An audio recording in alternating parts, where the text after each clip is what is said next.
ఇవాళ సాటర్డే కదా, టెంపుల్ వెళ్దాం అనుకున్నాము. అందుకని గబగబా ఇంట్లో పనులన్నీ చేసేసి ఇద్దరు పిల్లలకి స్నానాలు కూడా అయిపోయినాయి. ఇంకా నేను కూడా ఫ్రెష్ అప్ అయిపోయిన తర్వాత నేను మా పాప ఇద్దరం కలిసి పూజ అయితే చేస్తున్నాం ఇంట్లో. పూజ అయిపోయిన తర్వాత టెంపుల్ కూడా వెళ్ళాము. టెంపుల్లో అయితే ఎంత ప్రశాంతంగా ఉందో, చుట్టూరుగా పొలాలు అయితే ఉన్నాయి, చల్లగా వస్తుంది గాలి అయితే. మొత్తానికి మేము హనుమాన్ టెంపుల్కి అయితే వచ్చాము.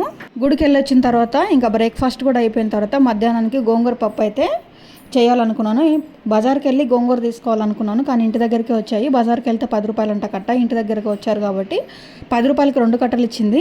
అసలు టెంపుల్ ఎందుకు వెళ్ళామంటే ఈరోజు మా అమ్మకి కన్ను ఆపరేషన్ అయితే జరిగింది. అందుకని ఇంకా మా అమ్మ వాళ్ళ ఇంటికి అయితే ఈవినింగ్ 7 o'clock అయితే వచ్చేసాము. వచ్చిన తర్వాత ఇంకా ఇల్లు అయితే క్లీన్ చేస్తున్నాను నేను. మా అమ్మ వాళ్ళు అయితే రేపు డిశ్చార్జ్ అయ్యి వస్తారనమాట. ఇంకా వచ్చే లోపల ఇల్లు క్లీన్ చేద్దామని చెప్పి ఈరోజు నైటే వచ్చేసాను నేను. ఫస్ట్ స్టవ్ దగ్గర అదంతా క్లీన్ చేసేసుకున్న తర్వాత ఇల్లు మొత్తం ఊడ్చేసాను. ఇల్లు ఊడ్చేసిన తర్వాత ఇంకా మాపు కూడా పెట్టేశాను అనమాట. మాపు పెట్టేసిన తర్వాత ఇంకా పని ఏం లేదు. ఫ్రెష్ అప్ అయిన తర్వాత ఇంకా రైస్ అయితే పెట్టేశాను. కర్రీ ఏం చేయలేదు, రైస్ ఒకటి చేసి టమాటా రైస్ వేసి చేశాను. ఇద్దరు పిల్లలు ఇంకా నేను ఒక్కదాన్నే అనమాట. మా ఆయన అయితే ఇంటి దగ్గర వదిలిపెట్టేసి వెళ్ళిపోయాడు.